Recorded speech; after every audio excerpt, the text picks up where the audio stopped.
Nende ole jolo jome no barabara mila no bre soja ole jwa Otokune kanti a mobe vilo to melo jongu suya lo. Le yila kon ibe to atolo. Boto le dire to melo jongu su jase ya lo. Togo, on se dit la vérité.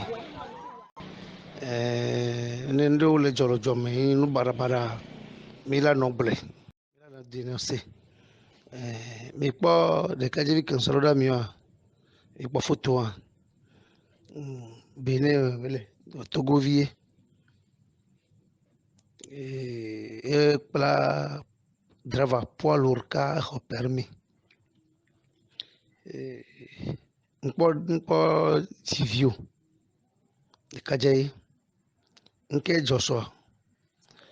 Et au coup de Estroin. C'est que nous pas de nous de qu'on parle de nous divio mais et que nous soutenons nous en a et fou les gens nous viasi il y a aussi le Togo mais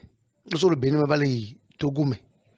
on va do soja au bord les jama on a funa ba jama i toto et si grand que pour zonto ze bebe point dia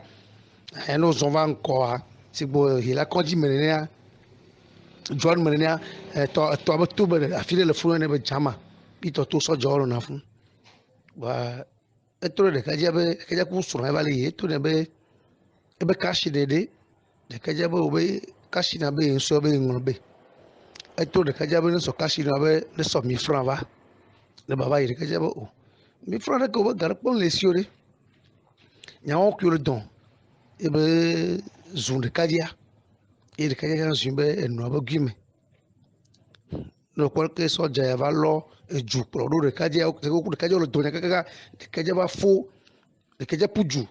mi ya ba soja pro de kaja kaka de via nyasi no o de via geje sime va geje tom ke geje tom ya amu puju va be la sauver de via soja tro to na mo ko ya sauver de kaja le siame be na ba de siame ya sauver de kaja be la datui be na ba de siame be la sauver de kaja be la datui ya to Togo on se dit la vérité to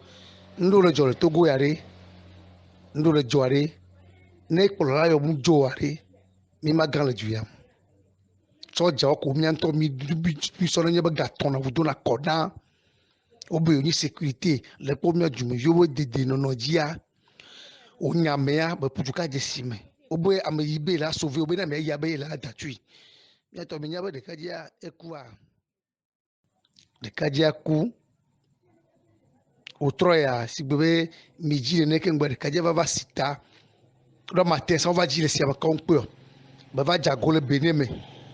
le kaje ya ku ke nko divio eno aku eto alagbe et on vient le grombe egbe be ya jola ikoto no ve ho permia c'est que o permis o ivo ka to no vo je ve hwe ke gbe no va le joroji nya ba de kaje ya ku ka va jeto le beneme va jago le beneme e o va so de kaje le gbea va kon ne troso do aklome toji hume ke ngbo so Togo mo je be dia ba mi no ju menenia bi ya mela gba no ju ba no grombe amoko le ploju ya o le plo mi nwede ya eto juji plo le kaja do wa to ko le forza ma pe ngbo ya pe no ameju ba yibe la sauver e be na makrisi be la sauver ya makanya si pupu be la sauver be e la da chome nya we kaja ya kwa e kaja ke foto so da mi wa kaja ya ku neto mi pongo lo Togo ralo mi trosusuro eto juji plo le kaja do wa to ko le forza ma pe ngbo ya pe no ameju ba yibe la sauver e be na makrisi be la sauver ya makanya si pupu be la sauver be e la da chome nya we kaja ya kwa e kaja ke foto so da mi wa kaja ya ku neto mi pongo lo Togo ralo mi trosusuro nendo le jolo jome no barabara mila no ble mila na dénoncer mais pas de cas de vie qu'on se roda mieux pas photo nendo le jolo jome no barabara mila no ble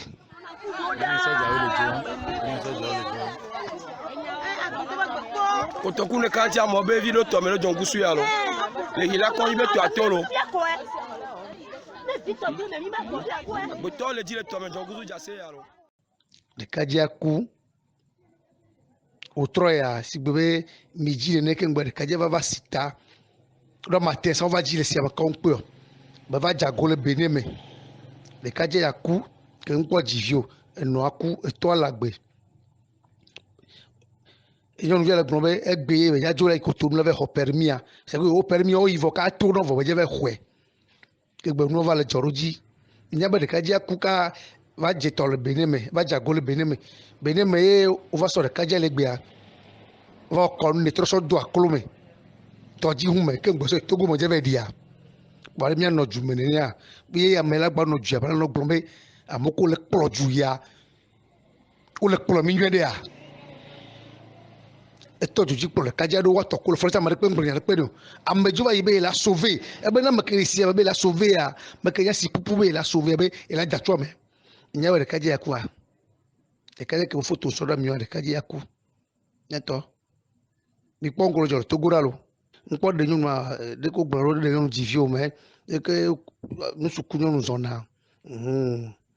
e fule nyum viasi il va au Togo me so le Benin va le Togo me o va do soja o gba le jama o na funa bo jama yi toto eni si gan ke po zonto ze bebe pon adia e no zon va encore si bo hila konji menenia John menenia to ba to be afile le funa ne be jama bi toto soja o na fun ba etro de kaja ku sura va le to ne be e be kashi de kaja be kashi na be so be ngorbe eto de kaja be so kashi na be le so mi franc va le baba yi de kaja be o mi franc ko ba gar pon le siore nya o ku le don e be zun de kaja e de kaja zun be no ba guime no qualche soja va lo e ju pro do de kaja o de kaja lo don kaka de kaja ba fo de kaja puju binya be soja pour kaja do kaka de via nya sinu o de ve geje sime ve geje tom ke geje tom ya amo puju va be la sauver via soja tro to na mo ko ya sauver kaja le siame be na be de siame be ya sauver kaja be la datui be na be de siame be la sauver kaja be la datui ya to Togo on se dit la vérité to ndo le jole Togo yare ndo le joare ne kpɔla yɔ mu dzo aɖe mi ma gã le du ya sɔdzawo ko miãtɔ mi sɔ ne nye be gatɔ na vudo na kɔ ɖa wobe wonyi sécurité le kpɔ mia dumeviwo be dede nɔnɔ dzia wonyamea be putu ka dze si me wobe ameyibe la sauve wobe na meya be la datui miãtɔ mi nya be ɖekadzia ekua ɖekadzia ku wotrɔ ya sigbe be midzi nene ke ŋgbe ɖekadzia va sita le matin ça va dire si aba konpe ba va jago le beneme le kaje yaku ke nko jivio eno aku eto alagbe